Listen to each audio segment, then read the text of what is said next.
Hello everybody, it's a Valentine Day with snow. Look at that.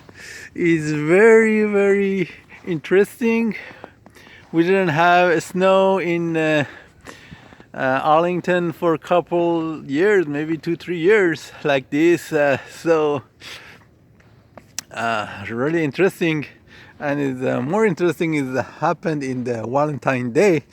So I hope everybody enjoy with the family and enjoy with your love, and have a very warm heart.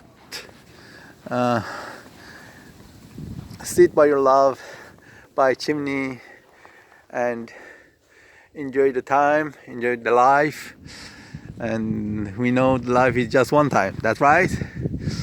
So just every day we have to enjoy it, special in the special days like this, in Valentine days.